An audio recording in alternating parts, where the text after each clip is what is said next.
16 বছর, দীর্ঘ 16টি বছর পর আজ আমি একটা পুরনো জরাজীর্ণ গেটের সামনে দাঁড়িয়ে আছি। গেটটা হয়তো জরাজীর্ণ, কিন্তু এর ভেতরের মানুষগুলোর অহংকার আজও আকাশচুম্বী। হ্যাঁ, এটা আমার বাবার বাড়ি।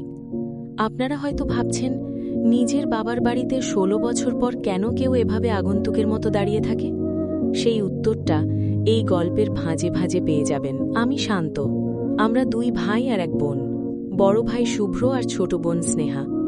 বাবা এই শহরের নামকরা ব্যবসায়ী আফজাল চৌধুরী, আর মা একটা সরকারি কলেজের রিটায়ার্ড প্রিন্সিপাল।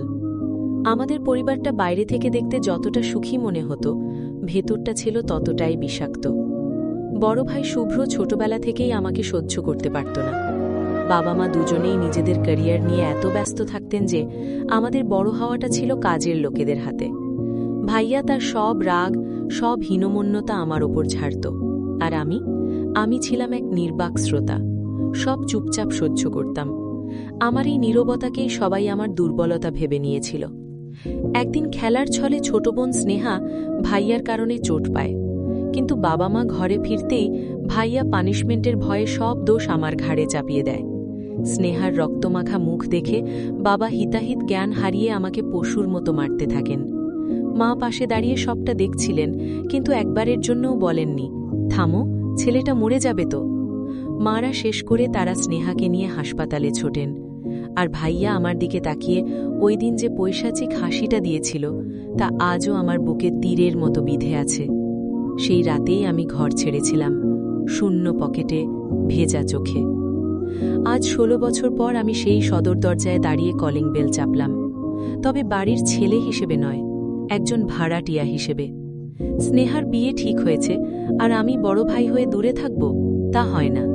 তবে এই বাড়িতে ফেরার পেছনে আরও একটা গভীর রহস্য আছে, যা মিশন শেষ না হওয়া পর্যন্ত কেউ জানবে না। দরজা খুললেন এক ভদ্রমহিলা, আমার মা।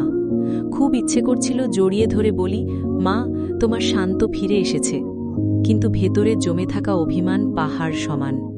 আমি নিজেকে সামলে নিয়ে বললাম, আসসালামু আলাইকুম, আমি শান্ত। মিজান সাহেব আমার জন্য এখানে 2 মাসের জন্য একটা রুমের ব্যবস্থা করেছেন। মা অবাক হয়ে চাইলেন, চিনতে পারলেন না নিজের নারী ছেঁড়া ধনকে। বললেন, ও আচ্ছা, ভেতরে এসো বাবা। ভেতর থেকে একটা মেয়ে চট করে বেরিয়ে এলো, তীক্ষ্ণ চোখে আমার দিকে তাকিয়ে বলল, খালামণি, এই আপদটা আবার কে? মা পরিচয় করিয়ে দিলেন, ও আমার খালাতো বোন রাইসা। ছোটবেলায় ওরা আমেরিকায় ছিল, তাই আমাকে চেনার প্রশ্নই আসে না। এরপর এলো স্নেহা। স্নেহা এখন অনেক বড় হয়ে গেছে। ও আমার দিকে ভ্রু কুঁচকে তাকিয়ে বলল, চলুন আপনার রুমটা দেখিয়ে দিই। দোতলার এক কোণে একটা ছোট রুমে আমার থাকার ব্যবস্থা হলো, অথচ পাশের রুমটাই ছিল আমার শৈশবের রাজ্য। আজ আমি সেখানে নিষিদ্ধ। আমি শর্ত দিয়ে দিলাম, আমার রুমে কেউ ঢুকবে না, আর আমি বাড়ির কারো সাথে খাবার খাবো না। মা কিছুটা মন খারাপ করলেও রাজি হলেন। আসলে তারা তো জানে না, এই শান্ত আর সেই শান্তর মধ্যে আকাশ পাতাল তফাত। পরদিন দুপুরে বাইক নিয়ে বেরিয়েছিলাম কাজের খোঁজে। ফিরে এসে দেখে বাইক উধাও। রাইসা বারান্দায় দাঁড়িয়ে বাঁকা হেসে বলল, আপনার বাইক পুলিশ নিয়ে গেছে, থানায় গিয়ে খবর নিন। ওর ব্যবহারের রুক্ষতা দেখে মনে হল, এ তো রূপসী নয়, সাক্ষাৎ ডাইনি। কিন্তু সময় নষ্ট না করে থানায় গেলাম। ওসির পকেটে কিছু টাকা গুজে দিতেই বাইক ফেরত পেলাম। এ শহরে টাকা কথা বলে, আবেগ নয়। সন্ধ্যায় বাড়ি ফিরতেই ড্রয়িং রুমে বাবার মুখোমুখি হলাম। আফজাল চৌধুরী আমাকে দেখে বললেন, তুমিই শান্ত? মিজান তোমার কথা বলেছে, 2 মাস এই বাড়িতে তুমি নিজের বাড়ির মধ্যেই থাকবে। বাবার মুখে নিজের বাড়ি শব্দটা শুনে কলিজাটা মোচড় দিয়ে উঠল।